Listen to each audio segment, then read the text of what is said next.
ঢাকার ধামরাইয়ে আবুল কাশেম নামের এক বিএনপি নেতাকে দুর্বৃত্তরা প্রকাশ্যে কুপিয়ে হত্যা করেছে বলে অভিযোগ উঠেছে। বৃহস্পতিবার দুপুরের দিকে তাকে সাভার এনাম মেডিকেল কলেজ হাসপাতালে নিয়ে গেলে চিকিৎসক মৃত ঘোষণা করেন। এর আগে বেলা 12টার দিকে উপজেলার গাংগুটিয়া ইউনিয়নের জালসা এলাকায় দুর্বৃত্তরা তাকে কুপিয়ে ফেলে রেখে যায়।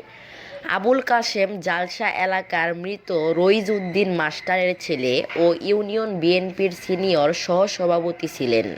নিহতের ছোট ভাই খলিলুর রহমান জানান, বেলা 12টার দিকে বাড়ি থেকে বের হওয়ার পরই সন্ত্রাসীরা তাকে কুপিয়ে ফেলে রেখে যায়।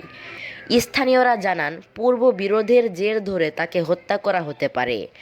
গাংগুটিয়া ইউনিয়ন বিএনপির সভাপতি মোজাম্মেল হক বলেন, ইউনিয়ন বিএনপির সিনিয়র সহসভাপতি আবুল কাশেম বাড়ি থেকে বাজারে যাওয়ার উদ্দেশ্যে বের হয়েছিলেন। পথে দুর্বৃত্তরা তাকে কুপিয়ে হত্যা করেছে। ধামরাই থানার ওসি মনিরুল ইসলাম বলেন, কী কারণে হত্যা করা হয়েছে তার তদন্ত চলছে। জড়িতদের গ্রেফতারের জন্য অভিযান চলছে। খবর বিশ্ব বাংলা, ঢাকা।